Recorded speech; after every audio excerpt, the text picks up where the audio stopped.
Sevgili dostlar, değerli canlar, hepinizi sevgi muhabbetle selamlıyoruz. Sivas katliamının 30. yıl münasebetiyle bugün halkımıza düşüncelerimizi paylaşacağız. O anlamıyla ilgili bizleri ekran başında izleyen bütün dostlarımızın bir empati yapmalarını arzuluyoruz. 30 sene geçmiş halen Sivas Madımak Oteli'nin ismi Bilim Kültür Merkezi olarak hizmet veriyor.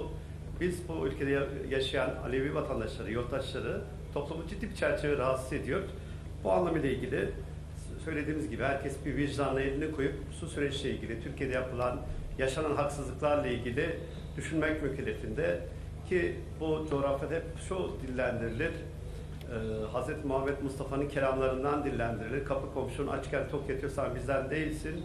Ama her gün bu ülkede onlarca farklı toplumlar ötekileştiriyor insanlar, sınıflara bölündürülüyor, kökenlerinden, dillerinden, ırklarından, yaşam biçimlerine dair müdahale ediliyor.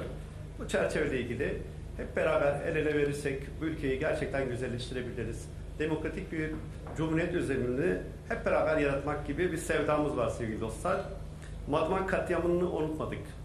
2 Temmuz 1993 günü 35 canımızın yakılarak katledilmesinin üzerinden tam 30 yıl geçti. 30 yıldır o toplumsal acı ülkemizin üzerinde kara bir leke olarak durmaktadır. Bu coğrafyada varlıkları, yaşamsal deneyimleri, tarihe tanıklık yok sayılan Aleviler katledildi. Dindarlık adı altında vicdanı tekilleştirilen, siyasallaşmış din ile aldatılan, sömürülen bir güruh, Diyanet, cemaat, fetihçilik zihniyetinin desteğiyle insanlık dışı ve acımasız da adaleti türkülerle, deyişlerle, sanatla dile getiren Alevileri ve aydınları katletti. Sivas katliamı ölümdü.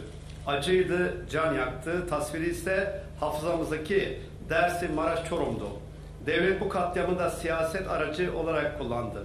Bu alışkanlıkla Alevilerin acısını gerici zihniyeti motive etmek için kullanmaya devam etti. Yine devlet bu katliamı faydacı ideolojik yaklaşımla Alevileri susturmaya çalıştı. Yıkıcı olan, yok edici olan, eğilim barındıran katliam korku duygusunu Alevi toplumuna dayatarak, toplumun bilinçaltına korku salarak faşizan baskılarına devam etti. Devlet Alevileri görmezden geldi. Geçmişiyle yüzleşme yerine bu katliamı da göz yumdu. Alevileri suçladı, ötekileştirdi. Ancak devlet bu katliamlardan sorumluydu, suçluydu. Tıpkı katliamların yaşandığı bölgelerin adını değiştirdiği gibi Sivas Madımak katliamında Alevilerin belleğinde silmeye devam ediyor. Değerli basın mensupları, geçmişten günümüzde Alevi belleğinin katliamlarla veya politik oyunlara yok edildiğini, bu yok ediliş biçimlerinin birer müferit olay olarak gösterildiğini ve bu olaylara tanıklık eden diğer Alevilerin de ortak mücadele oluşup örgütlenmelerinin engellendiğini hepimiz görüyoruz. O acı günü asla unutmayacağız diyoruz. 30 yılında 2 Temmuz 1993 günü Sivas Madımak'ta yakılarak katledilen aydınların ışığımızdır. O acı gün aklımızda, gözlerimizin önündedir. Kurumsallaşan Alevi örgütleri, Alevi toplumun arkasından durarak bu katliamı unutmayacak, unutturmayacaktır. Bizler Alevi toplumuna sahip çıkacak, yaşadığı sorunları ve haksızlıkları yurttaşlık temeline ele alması için müdahale edeceğiz. Bu hak mücadelemizde aydın, ilerici, devrimci, emekçi kardeşlerimizin bizimle birlikte olduğuna gönülden inanıyoruz. 30 yıl önce halkların kardeşliğine, eşitliğine yapılan bu saldırıyı nefretle kınıyoruz. Yakılarak katledilen 35 canımızı saygıyla Pir Sultan'ın adaleti olan bağlıyla selamlıyoruz. Sivas Madımak katliamından sonra yaşanan adaletsizlikler ise bu katliamın acısını misliyle arttırdı. Haklarında dava açılan katillerin bir kısmı hiç bulunamadı.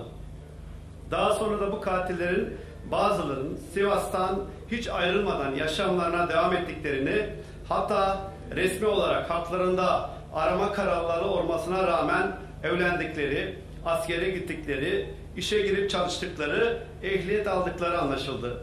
Sivas katliamından bugüne kadar 30 yıl böyle geçti sevgili dostlar. Diğer taraftan Sivas katliamına yönelik yargılamada 3 firari sanık yönünde devam eden dava zaman aşımı riskiyle karşı karşıyadır.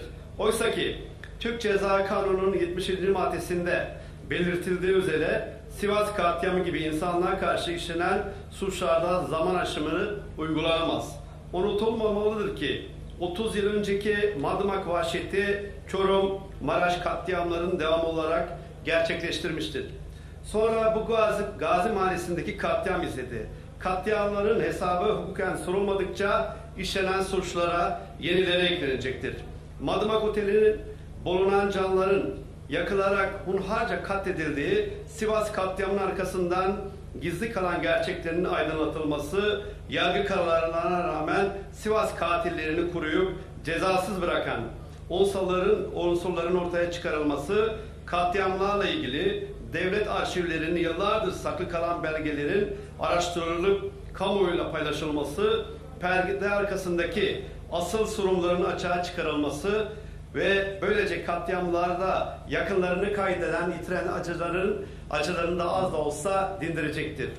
Alevilik anlayışı bu topraklardaki tüm farklılıkları özgürce yaşamalarını, özüne dönmelerini, ayrımsız tüm canlılara hoşgörü, sevgide buluşmalarını, en önemlisi ise insan, doğa ve tüm canlıların yüzünü kabaya eşdeğer değerde, güzellikte görür. Sivas 30 yıldır karanlık, duman, sis yakılarak katledilen insan kokusu altında. Bizler devlet, yurttaşlık ilişkisini sadece Aleviler katledildiğinde dile getirildiğini hatırlıyoruz. Hepinizin bildiği gibi biz Aleviler adalet istiyoruz. Ancak bizim istediğimiz adalet Yezid'in zıttıklarına, fikirlerine, eylemlerine, hayal ve hırslarına bulaşan adalet değildir.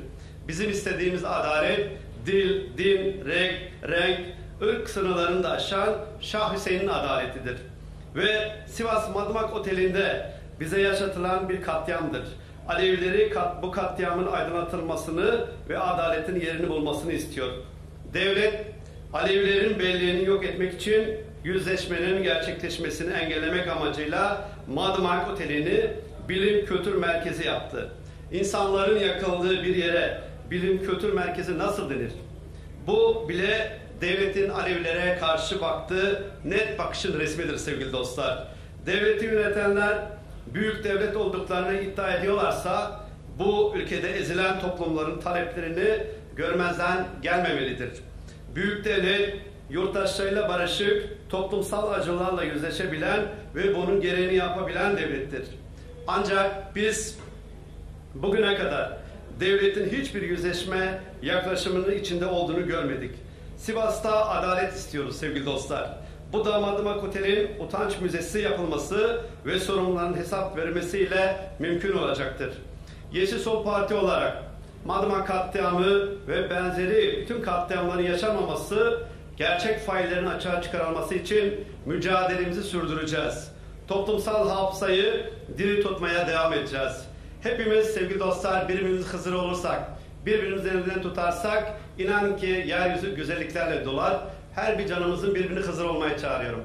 Hepinizi muhabbetiyle selamlıyorum. Ali Baş Hızır yoldaşımız olsun. Aşk ile.